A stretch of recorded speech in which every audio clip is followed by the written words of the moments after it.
Assalamualaikum warahmatullahi wabarakatuh. Apa kabar Anda semua? Mudah-mudahan dalam keadaan sehat ya.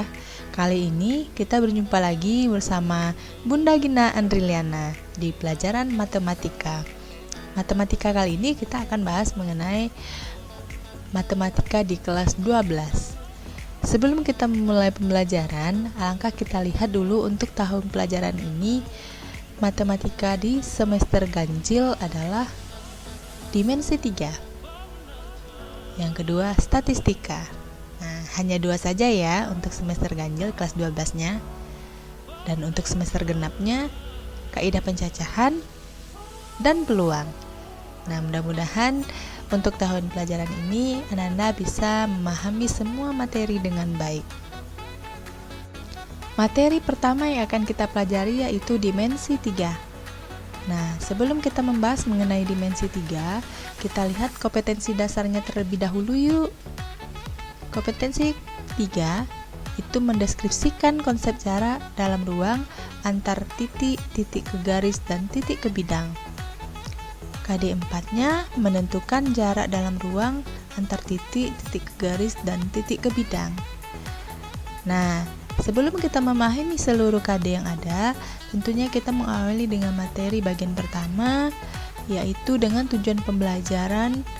Dengan rasa ingin tahu dan tanya jawab, peserta didik mampu menentukan kedudukan titik, garis, dan bidang. Dimensi 3 ini tentunya banyak sekali penerapannya di dalam kehidupan sehari-hari. Di sini ada beberapa gambar yang menggunakan dimensi 3. Gambar pertama itu adalah gedung-gedung yang memang di sini ada yang berbentuk kubus, ada yang berbentuk tabung, ada berbentuk balok. Tentunya tidak lepas dari proses dimensi 3. Kalau memang lemari ini tidak menggunakan bentuk balok yang benar dan rusuk-rusuk yang pas, tentunya tidak akan lurus. Jadi memang sangat dibutuhkan di sini ketelitian untuk membentuk atau memperoleh lemari yang sesuai. Begitu juga untuk kotak nasi. Nah, di sini kita lihat bahwa 18 kali 18. Nah, di sini juga akan menggunakan dimensi 3 pula. Jadi banyak sekali penerapan-penerapan yang ada pada kehidupan sehari-hari tentang dimensi 3. Materi dimensi 3 yang pertama yaitu kedudukan titik, garis, dan bidang. Mudah-mudahan untuk materi kali ini Anda bisa memahami dengan sebaik-baiknya. Ayo diperhatikan Anda semua. Salam semangat. Di mana dimensi 3 bangun ruang ini kita akan membagi 2 bagian, yaitu bangun ruang dengan rusuk melengkung. Yang kedua, bangun ruang dengan rusuk garis. Nah, apa yang bangun ruang dengan rusuk melengkung? Nah, dulu kita pernah belajar di SMP, kita bisa mengingat kembali yaitu kerucut, tabung, bola. Nah, untuk bangun ruang dengan rusuk garis itu kita lihat kubus, balok, limas, dan prisma. Nah, kenapa diberi tanda merah ini? Artinya pada pembelajaran dimensi 3 kali ini kita akan hanya membahas mengenai jarak antara kubus, balok, limas, prisma. Nah, jadi untuk kerucut, tabung, bola itu dia tidak memiliki rusuk, jadi tidak termasuk pada bagian materi ini. Pada materi dimensi 3 kali ini kita akan membahas mengenai jarak. Nah, di mana jarak ini nanti akan kita hitung, yaitu jarak antara titik ke titik, titik ke garis, titik ke bidang, garis ke garis, garis ke bidang, bidang ke bidang. Baiklah, untuk yang berikutnya itu adalah sudut. Nah, sudut kali ini kita akan hitung yaitu sudut antara garis dan garis, garis dan bidang, kemudian bidang dan bidang. Namun sebelum kita menghitung jarak dan sudut, tentunya kita akan memahami materi dasarnya terlebih dahulu. Nah, materi yang pertama ya kan kita bahas yaitu mengenai kedudukan titik, garis, dan bidang. Nah, kedudukannya nanti ada terbagi 5 bagian. Yang pertama yaitu kedudukan titik terhadap garis. Nah, kedudukan titik ini terhadap garis yang pertama itu titik terletak pada garis. Kita lihat gambarnya. Nah, perhatikan di sini gambar itu garis, di dalamnya ada titik A. Nah, jadi itulah yang dinamakan titik terletak pada garis. Nah, yang kedua itu terletak di luar garis. Kita perhatikan kembali gambarnya. Nah, terlihat bahwa di sini titik B terletak berada di luar garis G. Selanjutnya materi kedua, kedudukan titik terhadap bidang. Nah, seperti apa? Yang pertama tentu titik terletak pada bidang. Nah, sama halnya dengan yang garis tadi, berarti titik A ini terletak pada bidang itu sendiri. Kemudian titik terletak di luar bidang. Berarti titik tidak berada pada bidang itu melainkan di luar dari bidang tersebut. Selanjutnya kita perhatikan materi ketiga, kedudukan garis terhadap bidang. Nah, seperti apa lagi ya kedudukan garis terhadap bidang ini? Mari kita lihat. Nah, garis sejajar dengan bidang. Terlihat bahwa di sini garis, sisi-sisi garis ini sejajar, sisi-sisi bidang ini sejajar dengan garis. Nah, artinya garis ini sejajar dengan bidang. Kemudian garis terletak pada bidang. Artinya, nah garis itu sendiri terletak pada bidang. Nah, jadi ada di dalam bidang ini. Kemudian garis berpotongan dengan bidang. Nah, perhatikan di sini terlihat bahwa garis ini berpotongan pada bidang itu sendiri. Nah, jadi seperti ini terlihat garis putus-putus ini artinya berada di bawah garisnya, memotong bidang itu sendiri. Materi berikutnya yaitu kedudukan dua garis dalam ruang. Yang pertama yaitu berimpit. Di sini terdapat dua buah garis. Garis ini berimpit dan berada pada satu bidang di dalam bangun ruang. Kemudian sejajar. Nah, dua garis ini bisa saja berada pada bidang yang sama atau bidang yang lainnya. Namun dia garis itu tetap sejajar. Yang berikutnya berpotongan. Nah, garis yang berpotongan itu berada pada satu bidang. Kemudian yang bersilangan. Bersilangan ini terletak tidak pada bidang yang sama.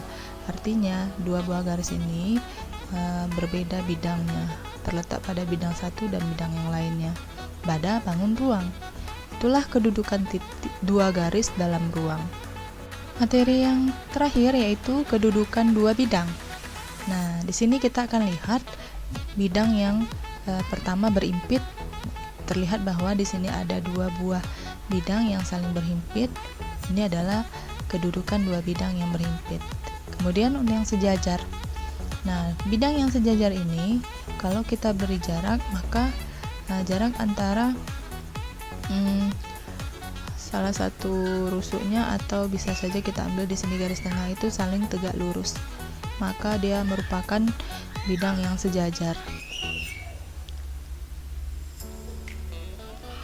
Selanjutnya berpotongan.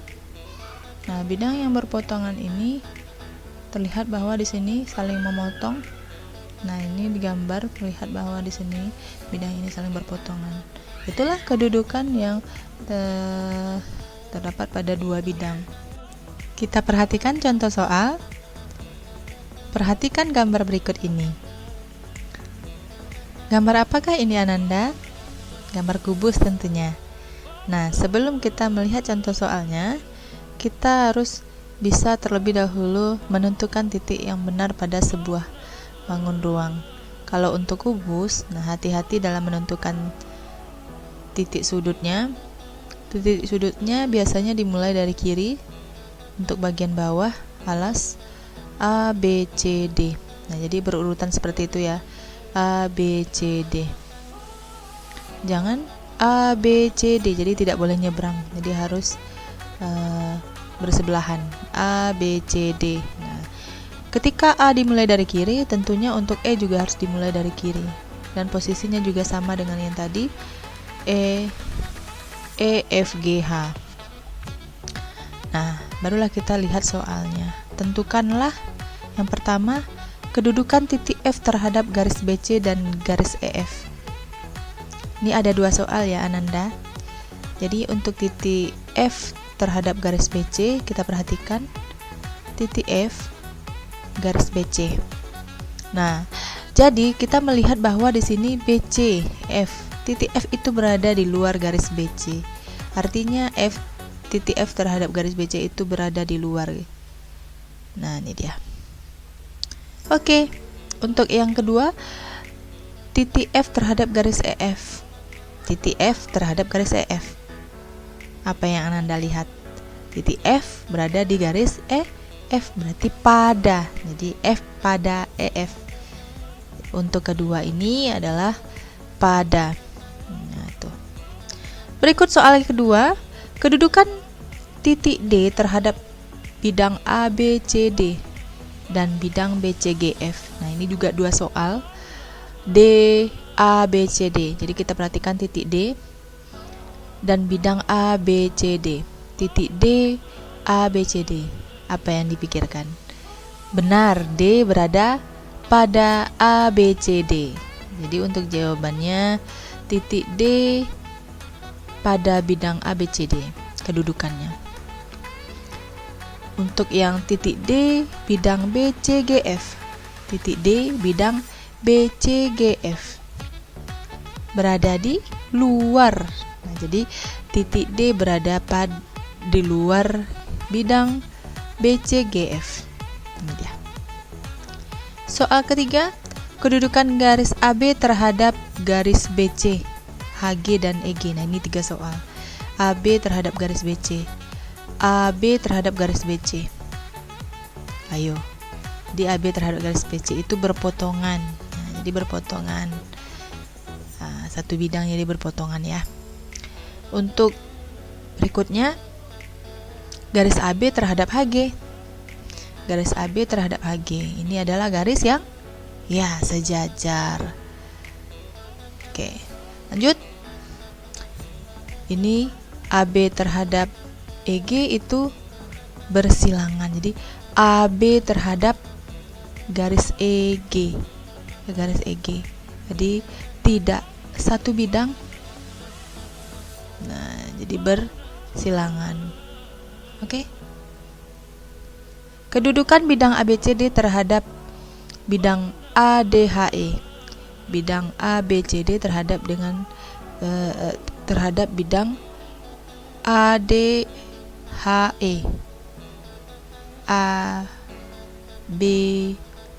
ABCD dengan ADHE. Ayo, apa itu kedudukannya? Berarti kedudukannya berpotongan. Itulah contoh soal dari kedudukan titik, garis, dan bidang. Mudah-mudahan Anda paham semuanya ya. Ya, untuk materi kali ini kita cukupkan sampai di sini. Jika nanti ada pertanyaan, boleh nanti diajukan kepada Bunda langsung. Baiklah Ananda semuanya, kita tutup materi ini. Kita sampai jumpa dan terima kasih. Assalamualaikum warahmatullahi wabarakatuh.